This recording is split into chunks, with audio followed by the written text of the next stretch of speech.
fellow Kenyans, I've listened to the allegations by the former Deputy President Rigathi Gachagua, claiming that President Ruto has been very vicious with him. President Ruto has done him all these manner of injustices and so on. I like to remind former Deputy President Rigathi Gachagua that William Ruto is not perfect, and some of these things which you see is coming back to you is a result of what you actually did to, what you actually invested. You invested, rage. You invested a bad heart. I'm an elected politician, and speaking to some of the colleagues who are in UDA, most of them claim that they forgot what the deputy president's residence look like, because since you got elected, you have never seen any beauty in cooperating with them. The other thing is that how many of the current Kenya Kwanza politicians, even from the Mount Kenya region, can claim total loyalty to you? A good number of them can claim loyalty to the current president, because he helps them get rich. He helped them, get businesses. He helped them find ways of improving their politics. He helped them get elected. He built them, friendship. Some of them had, poorer education. Some of them were not married. You saw how he was holding their hands and ensuring that, they got spouses, they got elected. That's one thing which, whatever bad thing you can say about William Ruto, one thing which you have to give it to him is the ability to reward friendship and reward loyalty. You'll find that the people who have stayed with him for a very long time have built themselves to an extent where, they have improved their conditions from wherever they found them. They are better off. Deputy President Ruto then even influenced somebody like Echesa, a class 4, a primary school dropout, to be in the cabinet. Some people like Aisha Jumwa would not sit in any cabinet, including that of Somalia. But in Kenya, you found that because of the value of friendship to William Ruto, the value of, of rewarding loyalty, you found that they were able to sit in the cabinet. The other claim that, I've seen a lot of claims by Kenyan politicians and the critics of the current president that William Ruto is a bad person, I don't know, and I cannot claim like somebody who has known William Ruto for very long. But one thing I'll tell you from my own analysis, what are Kenyans talking about now? Everybody's talking about Adani, PPP, Shi na Sha. They are talking, an average Kenyan is trying to talk about complex stuff, complex stuff which an average Kenyan will never understand. Somebody is trying to get the kawaida man in the public, in the streets, to talk about a PPP. When will a PPP deal get to the level where a kawaida man will get to understand them? I think nobody's talking about unga. Nobody's talking about bei ya ngano, bei ya mchele, bei ya mahindi. William Ruto got to be the president when unga was at 230 per packet of 2 kg. Now it's 97. And it's going lower. The shilling was, getting off the rails. It stabilized. It told us about substituting, input and not output in agriculture.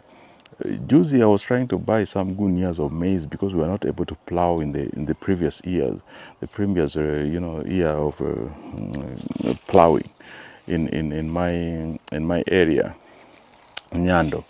And one thing which has happened is that at this point in time, with poor harvest which we experienced in the last last planting season, we would be buying a gunia of maize at 7,000 shillings. Funnily, juicy, I went to buy for You know, that one is 7,000 shillings, and in fact, sometimes you look for it all over Nandi Hills. You look for it around Sondu and so on, and you're not able to get it. So, but this time, I found that it was only selling for 3,300, 3,500 at the maximum. I think that we are criticizing Ruto so much, but we are not appreciating the things which even Kibaki, with all these fake accolades he has always been given, could not be able, was not able to stabilize the unga prices. With all these fake accolades Uhuru is given for, I don't know what his achievement is, apart from, you know, the handshake achievement. With all these accolades he's being given, I have never seen a situation where Uhuru was able to stabilize the unga prices. You realize that Ruto has been president for 2 years. And in these 2 years, the first year, 2023, and financial year 2022-2023, it was Azimio demos where we lost 75 people. You know, people think that Gen Z demos where we lost only 65 is the most important demo. But one life lost is one too many. What people need to realize is that we lost 75 people then. And that one was the first budget last year, 2023. The second budget, you have made it impossible for him to have a second budget.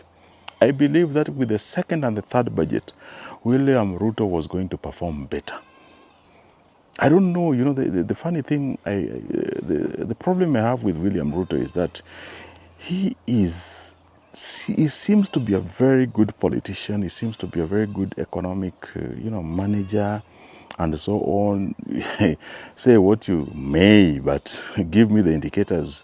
All shows that, you know, he's doing. The inflation is going down. You know, I don't know what your indicators will tell you, but I think that he's a better manager than the previous two presidents who served for 20 years, whom we have actually been able to properly analyze as an adult, you know, because Moi was a mess. Moi was a dictatorship, like the specialized commercial activists always say. So the thing with Ruto is that he seems not to be able to communicate his own successes. He doesn't know how to own his own successes. And I think that one is the problem I find with Ruto, because I think he has achieved a lot with so little effort. You know, like he has done some magic and the unga prices have stabilized. We made a lot of noise. We were putting sofrias on top of our heads and so on, but he was able to achieve whatever he was able to achieve to ensure that the unga prices were stable. The cooking oil prices were, you know, were crazy. Now we get to even the ungangano, you know, and so on and so on. The foodstuffs were very expensive, but he was able to magically stabilize them.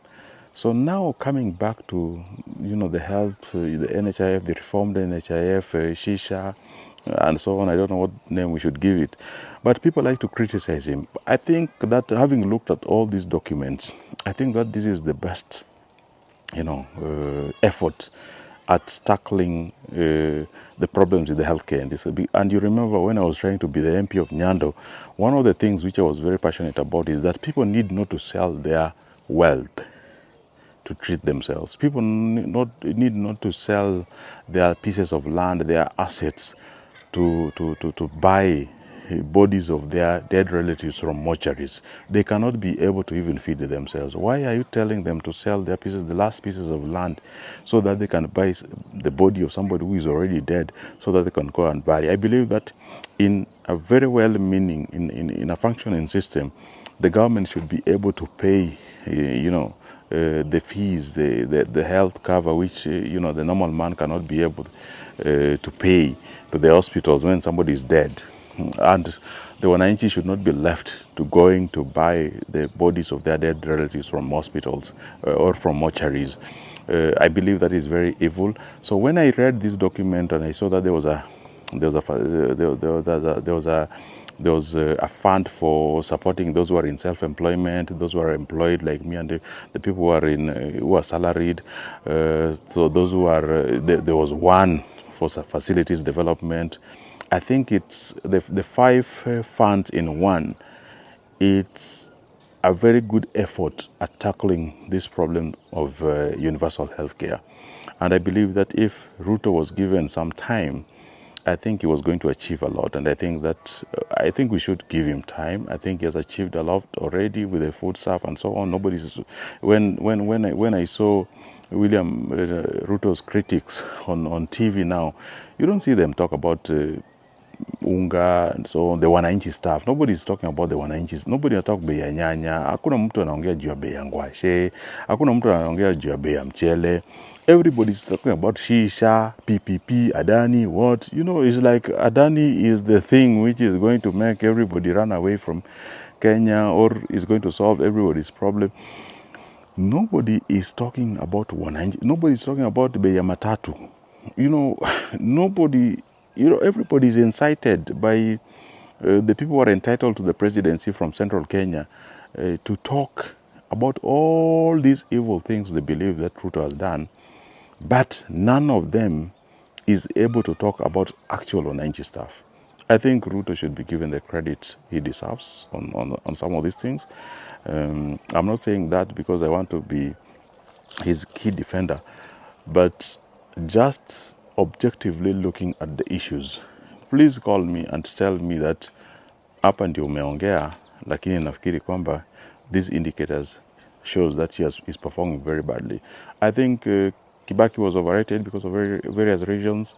I believe that Kibaki performed better only in sectors which were being managed by Raila aligned ministers, and only when Raila was in government, you know, during the National Rainbow Coalition government and also the Grand Coalition government. So, and then later Uhuru only performed better when he had a handshake with Raila. You know, even the days he had a very quiet, you know, environment to work as a president. He didn't perform. He didn't perform. So, give Ruto his due. You know, the credit he deserves. I think you should. The unga prices, amejaribu. Tafadhali.